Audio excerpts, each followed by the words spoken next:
and has no money for down ballot candidates, which is bad for the party. David K. Johnston, Pulitzer Prize winning investigative journalist. That does it for our show. Happy birthday, Nermeen Sheikh. The viewpoints expressed in this program are the opinions of the people expressing them and are not necessarily those of Fresh Air Incorporated, its staff, or its board of directors. Hi, this is Al McFarlane, host of The Conversation with Al McFarlane. You're listening to 90.3 FM, KFAI.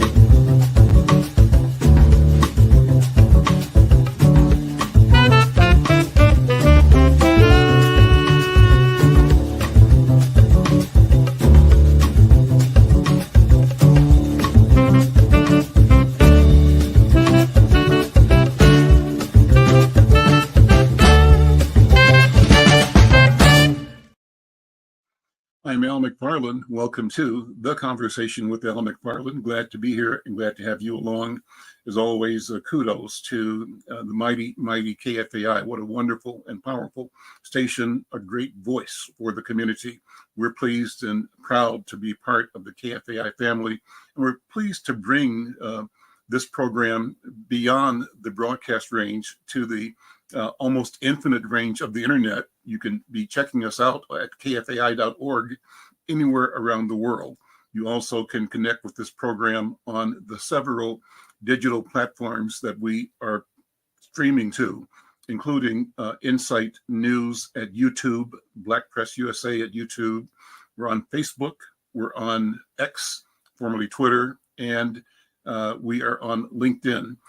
Wherever you're checking us out, we thank you for being a part of the program, part of the experience. We invite you to invite some friends to show up and to listen, to enjoy, and to participate. You can do that by putting a comment in on the comment section if you're on one of the online platforms. And if you're listening on the radio, want to make a comment, just jump online. Drop us a note and we'll shout you out. We thank you for being here. Well, today is a wonderful program. We're coming to the end of Women's History Month, and we have the honor and the pleasure of talking with one of the stellar lights and voices of really of freedom and of education in our country. I want to bring in my co-host today, my partner today, and that's Dr. Irma McLaurin, who is the Arts and Culture Editor for Insight News. And she's got a special guest. In fact, she'll be leading the program. Let me stop right there. Irma, Dr. Irma, how you doing? I am doing great. I'm back in Mobile, Alabama, and it is my pleasure to be on this show that's entitled She's Seen It All, celebrating over a century of one Black woman's journey. And I'd like to begin by introducing our guest, but opening it with a poem that I've written, at least part of it. It's a long poem, so I'm just going to read a sample. But it's titled, When Mrs. Edith Renfrow Smith Speaks, the Sound of Our Elders Ring Clear. She has a quote that she says often, mine not to carry. When Mrs. Edith Renfrow Smith speaks from the vantage point of 109 and a half years old, the sound of our elders ring clear and we must listen. And so I'm going to begin with a bio of her. Miss Edith Renfrow Smith was born July 14, 1914 in Grinnell, Iowa. She was the first African-American woman to graduate from Grinnell College in Grinnell, Iowa, which is also my alma mater.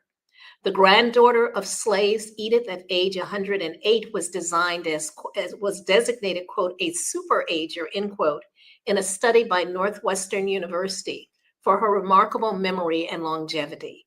In 2022, Grinnell College announced that it would name a new residence hall in her honor. Winford Hall is scheduled to open in the fall of 2024, and we'll get back to that. So it's my pleasure to welcome Mrs. Edith Renfrow Smith to the show, and her daughter is with her, Mrs. Alice Smith, to help us. Hello, Miss Edith. Good to see you again. And I have great to meet you and to know about you, because you are new to me. Great. And so I wanted to ask you questions, just a few questions. How are you feeling today? I am fine. Okay. So you grew up in Grinnell, Iowa, and most people don't think about the heartland as a place for Black people. What was it like growing up in Grinnell in the early 1900s? Ever watch people look at you like you're strange? Some strange creature appeared. That is what it's like to be the only one they see. So consequently, it must be a mistake. And were there other Black families with your families around? When my family was around, there was no one because we were segregated, not personally or because, it was just because that's where you landed and that's where you stayed. And you didn't go anyplace because there was no place to go. Okay. Unless you are a worker, what were you going to do? You stayed at home. You didn't get to meet any other Black people. And that's what your life was like, what was around your home. But And you your also had family- aunties, right? You had your aunts with you. Your mother's sisters were close, and your grandmother also lived in Grinnell. My mother's close relatives, and we were all together within one block of each other. One aunt had no children, and the other aunt had lots, but there was no one home. So there were just adults for us to see. No children at all, because they were all grown and gone. My brother and I were the only two small children. So let me ask you this. In 1933, you made a decision to go to Grinnell College. Why did you choose Grinnell College? Grinnell College was as close as my door. The people from Grinnell College saw two little children off from everybody, and they invited us to come where they had activities. And that's where we went. And it was called Uncle Sam's Club. The activities were on Saturday and Sunday. So you had been going to the campus for those activities. Why did you decide to attend Grinnell College? Well, Grinnell College students were the ones that were playing with us, teaching us games, and inviting us to the parties they had for us. And that was why we were so close to Grinnell College, because they were close to us. And I understand that there were some Black students, the Rosenwald Fellows, who were at Grinnell when you were a little girl, that your parents, your family used to invite over. So you also were able to get to know the college through them? Well, these were young men, only young men who were there. Did you get to know the college through these young men? Huh? Did you get to know the college through the young men? That's what she asked. We learned about Grinnell College from the way they acted and the things they said and the places they told us about that they were close to. So that's why the only other Black people we saw were students. So they must be good. So that was part of us, just like an extra family of the family, because they visited us on Sunday.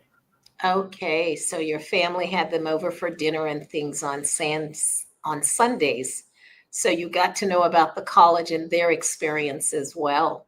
Well, So evidently they were very nice people because they let all these young men come to our house and they sang and had a good time. And so did we. Did they get dinner at your house, or did they just get refreshments? Every Sunday, my mother made Jell-O and put black walnuts inside, and that was something they had never had. So there's no Jell-O. So Mama had a big bowl of Jell-O ready for them when they came. fantastic. And when you graduated in 1937, when did you move to Chicago? Well, when you visit people who have other interests, then Answer the we know question. about it. When did you move to Chicago? I came to Chicago when we were before we graduated because there were no jobs in 1936. So there were 12 students who were interested in jobs. They told us we could go and network to see if we could get a job. And we came, and all 12 of us got a job. I with the YWCA, because at that time, a lot of migrants were coming from the South, and they were hiring these young ladies to work in their homes. So consequently, we can visit information, now not people, but information about the South. That was fan. And after you worked at the YWCA, you also then became a teacher, and you taught for 22 years, and you're now designated a master teacher. So what does it mean to be a master teacher? You know something? Ever see a whole room of people who look like you? That was what it was like. A master teacher. What does a master teacher The do? master teacher had to introduce many of these young teachers to their children because they'd never seen a black child either. Because they didn't see, we were not educated back in those days. Back in those days, black women were not taught education. They were taught to cook, and that was different. When you became a teacher and you became a master teacher, as a master teacher, what did you do? As a master teacher, as I told you, we introduced children to education and things that we do when you come to learn. And since they had not built that all the way up, this was what they needed, and that's why they needed a master teacher who had been there and done that. Who had been there and done that. So what do you think is the most important thing that a teacher can do for her students? One of the things, your cultural background is so different, and they need all the cultural information they could get. And they needed someone who understood, not to criticize, but to help. And So that's you were, they yes. put the master teacher in these schools. And so what is the most important thing you think you gave your students as a teacher? I learned. What was the most important thing that what was the most important thing you taught, you think you taught the students that you taught? That we respect everyone, from the lowest to the top. Okay. Everyone was a human being, not an animal. And this is what is hard to understand when all you see has been another color from you. So teaching people that everybody, regardless of what they look like, is a human being. Yeah. Just remember, everyone is important. So many people have been made to feel that they were not important. You're here, but you're not important. So teachers keep that to say that their students are the most important, to teach them to feel that they have that. And so I'm going to give you one last question. We are celebrating Women's History Month, and I thank you for joining us. Who would you say was the most important woman or most influential woman in your life's journey? Amen. No, you're not answering the question. Who was the most important woman in your life? Dr. Connard at Grinnell College. She took out in her first group to camp and taught us about the sky. Okay. And She I likes also astrology. And I also understand that your mother, Miss Eva Pearl, gave you some advice when you were a little girl that was very important to you. Well, when you go to school, you don't know very much and children laugh at you. But mother always taught us when we came home, you're the most important person in the world. There's no one like you, nobody. And nobody is better and they have more money. No, nobody is more beautiful. They don't fix it up. But no one is better than you. There is one Edith Smith, and she is it. All And right. please don't forget that you're it. And don't let anybody try to tell you you're not it, because I told you that you were. And you were more. Nobody is better than you. And I think that's a good Not nobody. even, now, you know what you said? Not even the president of the United States. That was is the most great. important person she knew. So I think that's a good closing point, Miss Alice. I know you're back there. Thank you so yeah. much. And You're Miss welcome. Edith Renfrow Smith, thank you for joining us. We really Thank appreciate you it. so much for making me a part Yes, of ma'am. the Thank you. world. Thank you. And Thank you so all we're for gonna coming. call on Cooper. We're going to have Miss Edith sign off now, and we're going to bring in Dr. Tamara Bubouf Lafonte. And Tamara, please pronounce your name for us and tell us who you are and how you got connected to Mrs. Edith Renfrow Smith.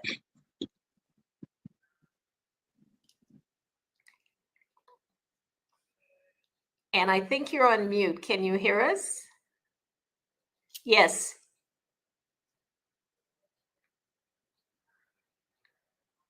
So are you able to join us?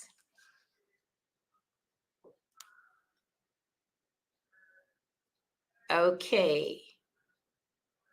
Well, I think what we'll do is have you sign off and then come back in again. Because you're on mute right now. And what I'd like to do, Al, I had the pleasure of meeting Mrs. Renfrow Smith when I was at Grinnell. I was at my alma mater for a month residency. And Dr. B took me to Chicago to meet her. And having spent about 4 hours with her, I was tired and she was ready to keep going. And her daughter, who is 78, she is 109 and a half years old, and she will be 110 in July. Her daughter was with us, and we had the most delightful afternoon. And as I said, it inspired a poem. And so I'd like to read a bit of this while we're waiting for Dr. B's technical stuff. It's called When Mrs. Edith Renfrow Smith Speaks, the Sound of Our Elders Ring Clear. And it begins with the quote, which is mine not to carry. So when you ask her about what she encountered, did she encounter racism, how was she treated? Because this was segregation. Then she would say, mine not to carry. Those are their issues. It's not mine to carry. And so I thought that would be, a great way to begin.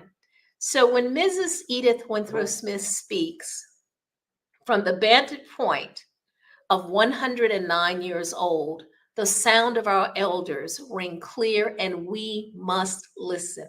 Mrs. Edith Renfrow Smith is a living memory. She is our connection to a Grinnell of old, where Black families made ways out of no way, where Black people built communities of love and future aspirations. It was a place where Black women showed business sense and owned businesses on Broad Street. And let me just say, one of her aunts actually owned a business. She made toupees and hair pieces and actually had her own business. Where Mrs. Edith Renfrow Smith, growing up as a young girl, learned not to give attention to inequality and racism. She says with a twinkle, mine not to carry. We must listen.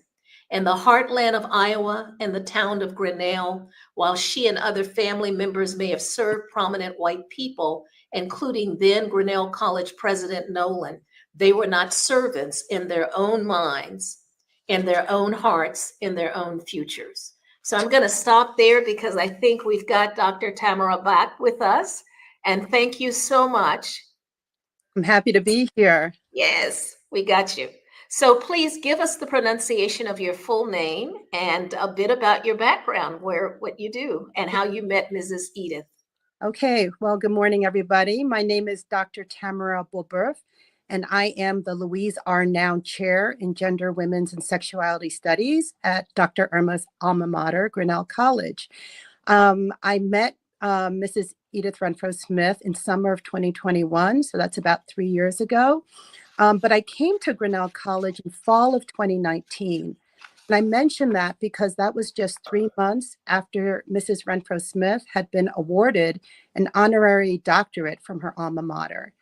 And so when I came to campus, I was very curious about who this person was. And most of the responses I heard mentioned her name, mentioned that she was the first Black woman graduate of the college, and mentioned her age.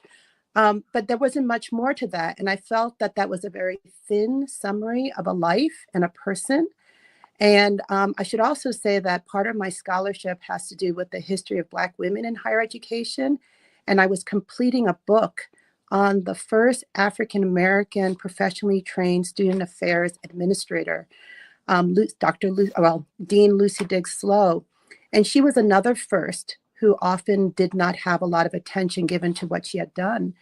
And so putting that together with what I was hearing about Mrs. Edith Renfrow Smith, I decided that I wanted to investigate much more about her. I wanted to know about her college experiences. And that led to the last 3 years of work that I've been doing with students and members of the Grinnell community. And you have had a number of students work with you. What has been their experience on this? Oh my God, transformative. I was just with one of them, Faven Getachew, who is a student from Ethiopia, who was my first of 5 research students that I've had the pleasure of working with. Am I still coming through? Mm-hmm. So Faven Getachew was a student of mine in the year 2020, 2021, when we were online due to the pandemic. And after we had a course together, she approached me and asked me if there would be any research that she could do. Given that she was from Ethiopia and we had the pandemic, she knew that it wasn't likely that she could go home for the summer and return in time for the fall. And so she was trying to figure out what she could do while staying here for the summer. And at that point, all I had was a little bit of information about Mrs. Edith Renfrow Smith. I was slated to have a sabbatical in fall of 2021. And I told Faven that maybe we could do some preliminary research to help prepare for my leave. And when I mentioned Mrs. Renfrow Smith's name, Faven said, I know her. I know the name. And I said, how? And I think this is really important. Faven said that when she applied to Grinnell College, she didn't have the opportunity to visit the campus. When she got the letter, the notice that she had been admitted, the first thing she did was to search the internet to see who, as a Black woman, had gone to that college. And so she found the name Edith Renfrow Smith, and she felt that because another Black woman had succeeded at Grinnell, perhaps it could be a place for her. And so when you ask me what is the experience of students working on this, it gives them a history that otherwise they did not.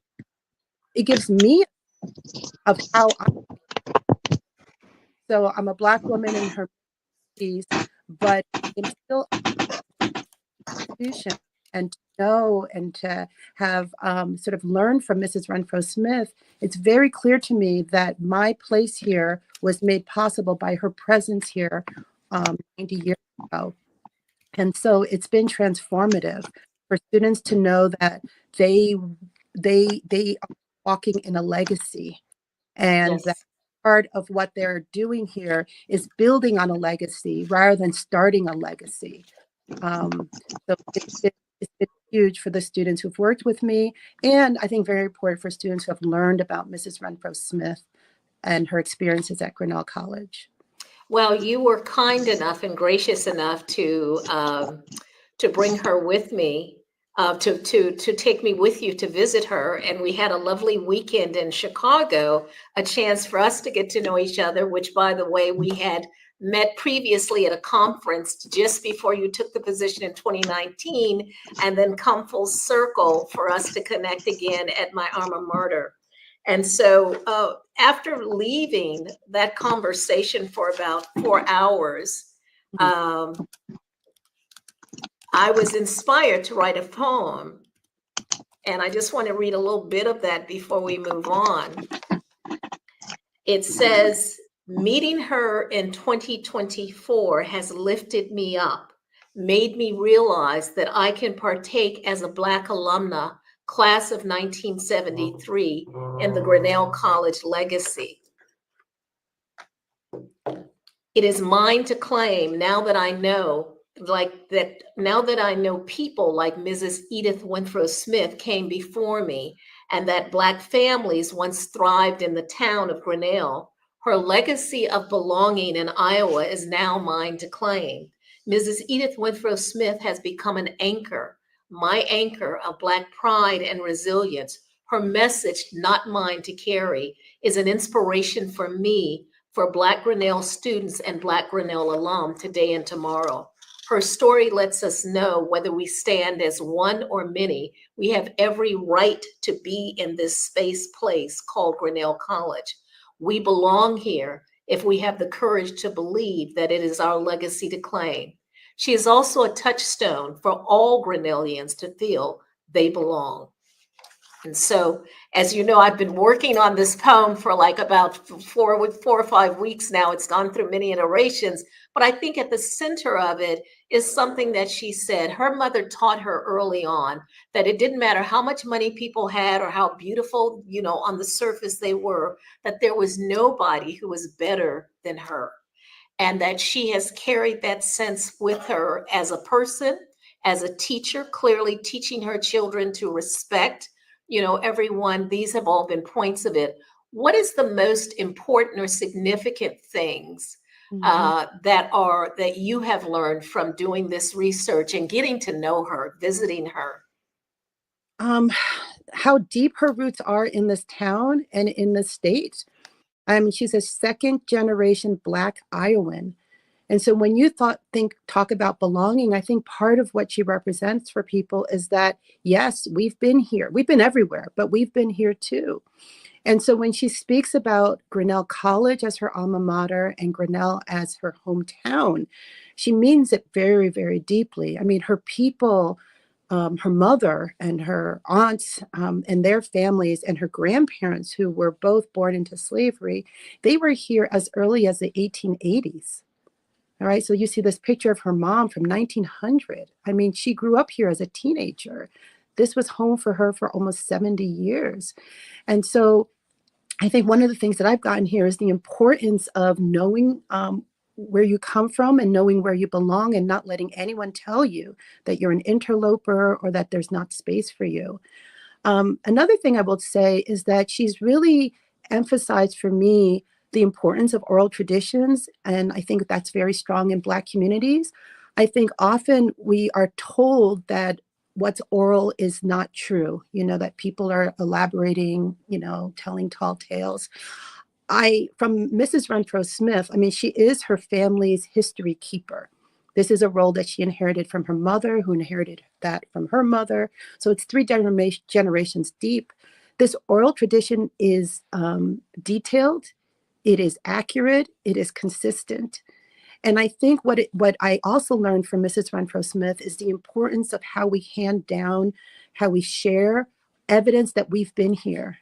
So for her, from the ages of like 5, 6, she was the one in her family, despite having 4 older siblings, who encouraged her mother to tell those stories over and over. So by the time she applied to Grinnell College in 1933, she knew where her people came from, starting in the 1840s. And as she has shared in different interviews, she says, I come from a family of fighters, and that includes the women and the men. All right. The people who knew their value, people who passed down that sense of inherent value that no one can take away, people who refused to accept less than what they felt they deserved. And so when I think of Mrs. Renfrow Smith, I think about what students already bring to campus that they should be encouraged to value.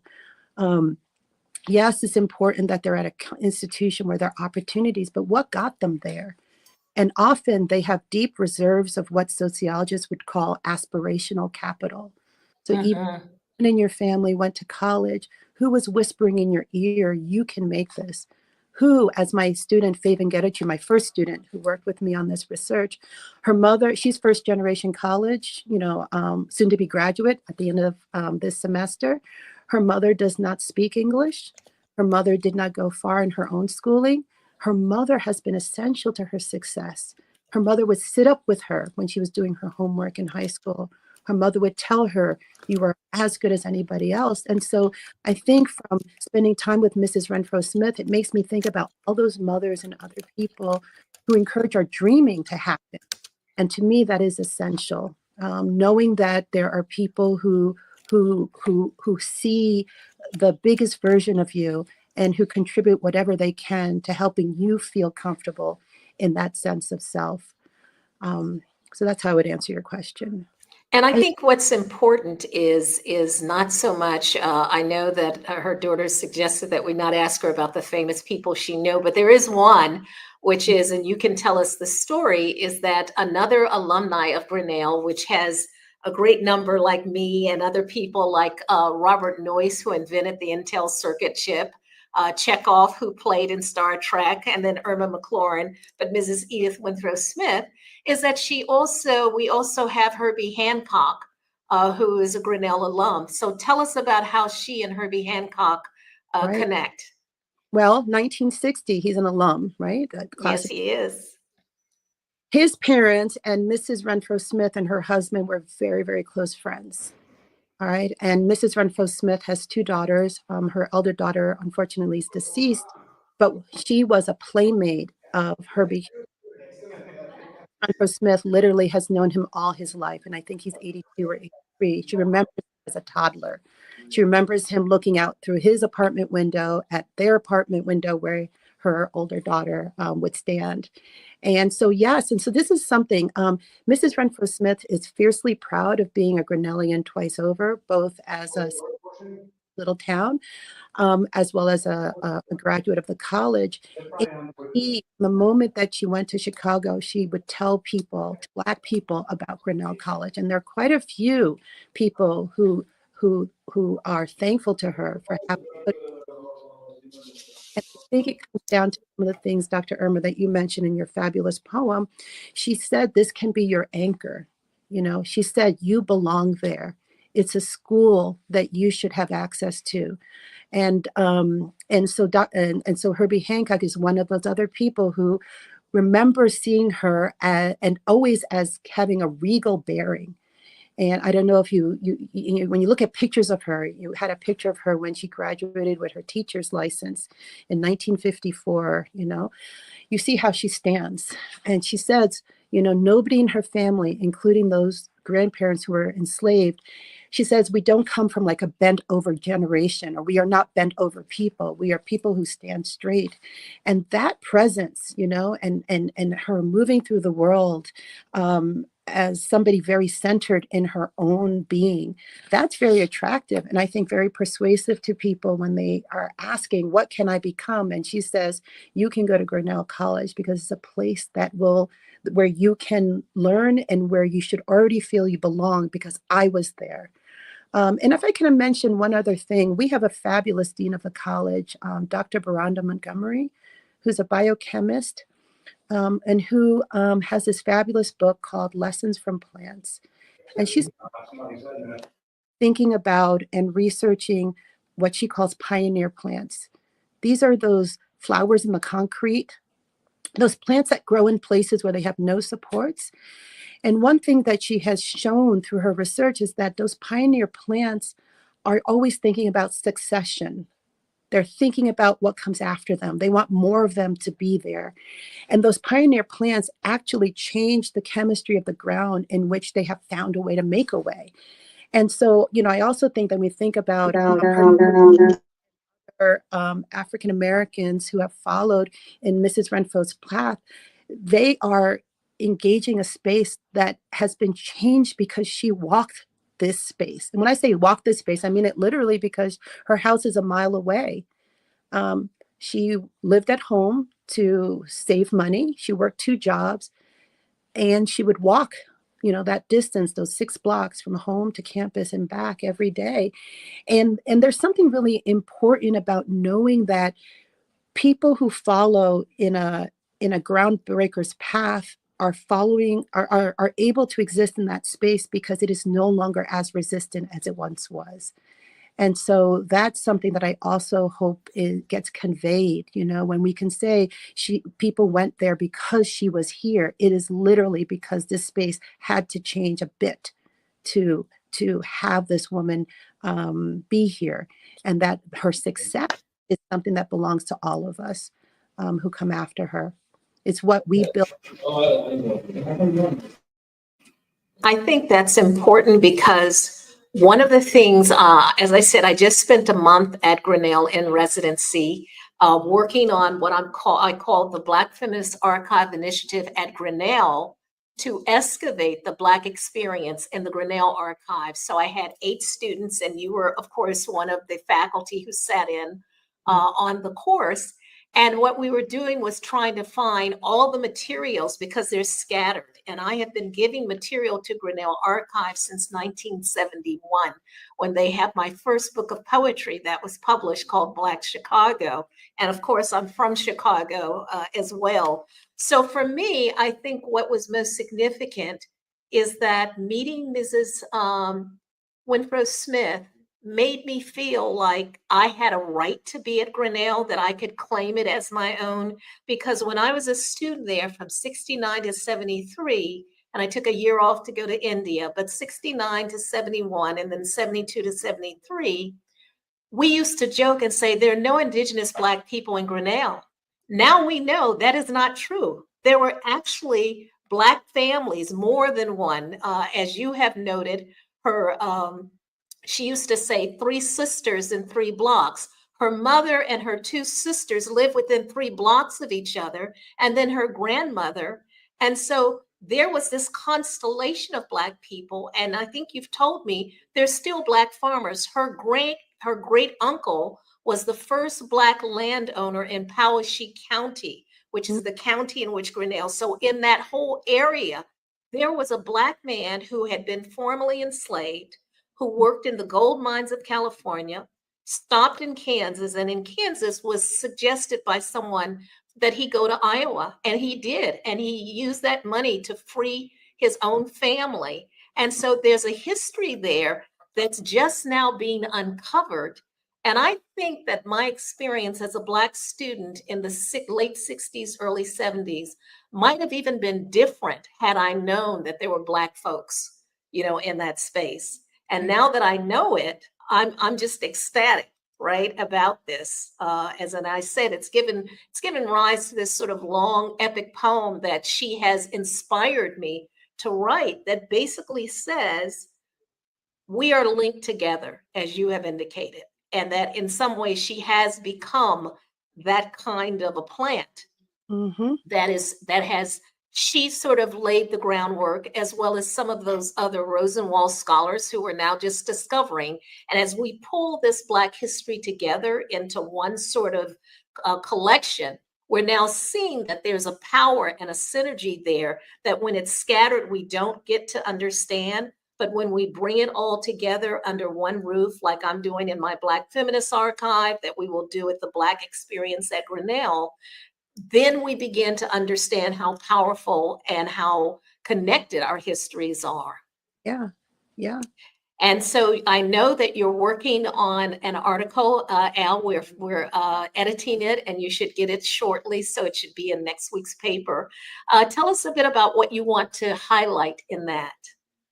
Well, there's so many things, but one is her girlhood. You know, we talk about Black girl magic now, and that is a real thing. And I love the phrase. And it's both a lay academic sort of lens that looks at the resources that Black girls and women have within, that they create and that they use for their own sort of advancement and those and the advancements of other Black girls and women. I see Mrs. really early example of this energy. I am fascinated by the fact that this family, so that picture of Mrs. Renfrow Smith when she was Edith Renfrow, when she was the new graduate in 1937, it is not a Grinnell College photo. It is a photo that her mother arranged to have taken by a professional photographer in Grinnell.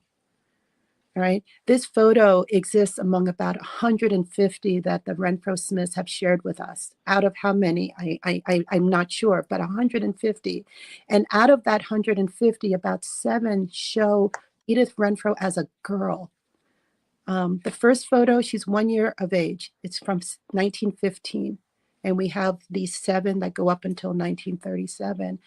And so those photos make me really interested in what this Black family and this Black mother did to develop a woman who became what I call a groundbreaker, somebody who had a vision of self bigger than what many other people in the wider Grinnell community may have had for her. Somebody who, when I say broke ground, somebody who was able, who persisted. Right, she's the 3rd Black woman to be admitted to Grinnell College in its first century, but the first to finish. That tells you something about labor. That tells you something about stick-with-itness. All right, she's a groundbreaker, and what I also see is that she's a person who was supported by people who may have been overlooked by dominant actors. But you have her mother, you have her extended family, you have the relationship that her family created with these Rosenwald scholars, these young Black men who were peppered into the Grinnell College community. If you ask me, they're important on 2 levels. One, they show the importance of support for our minoritized students. You know, they went to the Renfrow home every Sunday. They were treated as almost like dignitaries. Mrs. Renfrow Smith remembers, and she was only 6 or 7 at the time, that they ate in the parlor. You know, that was the most fancy part of the house. And they had this beautiful meal. And she says, and this is the second thing that is important, she caught a vision of Grinnell College from those young men. Now, her mother insisted that all the Renfrow children would go to college, and they did. But she's the only one in her family who chose Grinnell College. And I think those young Black men were very significant in giving her a vision of success at the school that was closest to her. So I'm really interested in her first 20 years, in what got her to the point where she could, as she said in an early interview, recruit myself, not be recruited by the college, but recruit herself. And I think her ability to persist the family that she was always connected to. So as somebody who couldn't afford to stay at Grinnell, to live on campus, what she heard every day of her life, and I asked her this just a couple of weeks ago. Every morning she heard, no one is better than you. You are you. And there's something deeply special about you. And so those are the kinds of affirmations and overlooked resources that I think existed not only for Mrs. Renfrow Smith, but for other minoritized students that I want to bring to light. So it's this motto, it's these photographs, it's this oral history. And so I hope that that can shed light on what prepared her to defiantly, boldly, powerfully recruit herself to this school and claim it as her own, even though she was the only Black student on campus for the whole time that she was there as an undergrad. You know, this is such a powerful story, and I want to thank you for joining us and for us being able to have Mrs. Edith Renfrow Smith on. Cooper, if we can just show that image of Renfrow Hall, she will be remembered because the college has done something extraordinary. It has named a dormitory, which is the newest dormitory on the entire campus. And it is literally located across the street from the campus in the town. And so Winfred Hall is scheduled to open in September. And maybe, Al, we can broadcast from there. I plan to be there along with Dr. B. But I want to thank you so much. And what I'm going to do is, this is such a great constellation of bringing women together. The last segment, Dr. Tamara, if you want to stay with us, and if not, we understand. We're going to bring on Coach Leah to tell us about what's happening in sports, where women have been making a wave. I mean, what I have been astounded at in terms of sports is the number of Black women who have taken over gymnastics. You know, at one point we just had one with Simone Biles. And now Bile, and now we have, and of course, the Williams sisters, but now there's so much that's going on. And so, Coach Leah, I wonder if you can join us. And what you should also know is that Miss Renfrow Smith was actually very athletic. She counts among many of her achievements at Grinnell that she won letters in many athletic things, swimming, tennis, and this is at a time when they didn't even have women's athletics. They had girls intramural is what they called it, I think. And so good to meet you. We've not met before, although I've watched your show. And so bring us up to date on what's happening in the sports world, okay? Hi there, everybody, and happy Tuesday. And so right now we are in the thrust of March Madness. This upcoming weekend will be what's called the Sweet 16. And so for the men's and women's NCAA tournament, you're going to see now the top 16 teams that are still standing. And so if you've missed the tournament, the first few rounds, and are just now getting up to speed because you thought that you weren't going to see some of the best basketball, you've really missed out. And I would tell you, after the first set of games, I was hearing that with NCAA.com, there were over 200,000 people that sent in their predictions with the with their brackets. And after that first day, only 10 brackets were still even viable. And so with that being said, I want to tell everybody that if you want a second chance at enjoying this March Madness, I spoke last week about sending your predictions into Coach Leah at InsideNews.com. You can start right now, even because you know now the 16 top teams, and if you want to predict who's going to win on both the men's and the women's side, feel free to just send your prediction. You can send it in as many times as you want, and what I will do is we're going to do a drawing and then a grand prize. The grand prize obviously will be the first person who correctly predicts the winner, and then everybody else that correctly predicts the winner will go on a drawing for a gift card as well. So have some fun, guys, and this is your second chance. Join, send your email to Coach Leah, CoachLeah at insightnews.com.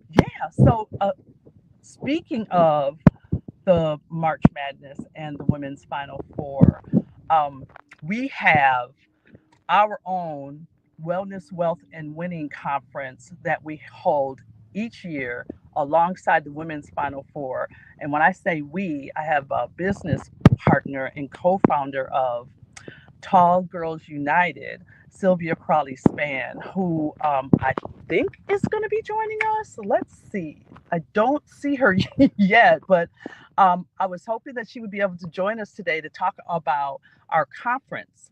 And we have 4 different events that we host this year.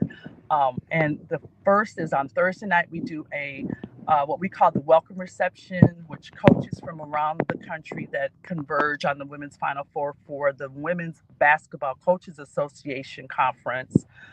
We just want to say, hey, we're here. Let's get together and just, see some old friends, meet some new friends. Very low key, but very fun way to just kind of open up the conference with that reception. And then on Thursday, we have what we call the ultimate brunch. And we're adding a new element this year. If you're familiar with TED Talks, we're having our very own TGU Talks. And the 2-time WNBA champ, Yolanda Moore, an amazing speaker, will be doing her TGU Talk to kick off our brunch. And then we'll have some yummy Cleveland, Ohio food to munch on. And then we'll have a very interactive panel discussion with some WNBA legends on the panel, and that should be a lot of fun. And then we will conclude that day with a forum where we'll do a little breakout session, and so you can do a little deeper dive with our subject matter experts that are going to be on our panel. And I understand we actually have Sylvia has joined us. So if you want to bring her in. Please, yes. Hey, Sil. Hello there. Hello, everybody. So great to see you. I love that logo. Yes. So Sylvia, I was telling everybody about our Wellness, Wealth, and Winning Conference, and I was going through the day's events, and you actually popped on just the right time because I finished talking about the brunch, and then I wanted you to talk specifically about what we call your baby, the fashion show that we have on Saturdays. Well, let me just tell you, we have so much planned for the whole entire weekend. I'm super excited. I can barely sleep, Leah, right now. But for the fashion show, the theme is called the Tip Off Fashion Show. It is on Saturday, April 6th at the Lounges Content Studio, downtown Cleveland. And the reason why we chose that theme is because it's the same day as the men's Final Four, and the men's games are later that night. So we're playing off the whole basketball theme. So it's a tip off. We will have the national anthem. We will have, the Black national anthem. We will have a warm up, a first quarter designer. And in between the first and second quarter designer, we have an award to give away to a special guest. And then we'll have our second quarter designer. We will then have a halftime entertainment show. And so I don't want to reveal the surprise just yet. And then we will have a third quarter designer. We'll give away some gift prizes in between third and fourth quarter. Then we'll do the fourth quarter designer. And then I'm the overtime. So I'm actually the lead designer for the WBL. I also have my own clothing line. So I'll be the warm up. I'll go first. And then I'll, help everybody backstage. You know how it is backstage of a fashion show. Like, it's just crazy, right? So I'll be helping everybody else. And then I will go at the end to unveil the new uniforms and merch for the new WBL, the Women's Basketball League, that's launching in June. And so one of the last jerseys that I will unveil is the Cleveland Rockers uniform. And we will have some former Cleveland Rockers in attendance. And so we'll have them kind of stand. We'll give them their roses now, pay homage for them, paving the road for the new Cleveland Rockers. So the owner, his name is Ryan Reed of the WBL. He resurrected the name WBL because this league existed in the 80s. And so so he's resurrected that, and he's reached out to the women, the former players for the WBL, and he's kind of got them on board as well. Actually, one of them is on his advisory board. So his whole motto is commemorating the past while creating opportunities for the future. So he's given roses to the players who have gone before us, but yet creating opportunities for these college players that you're watching in the NCAA tournament. I mean, there's been some incredible games. There's tons of talent, but unfortunately, there's no place for all of them to go.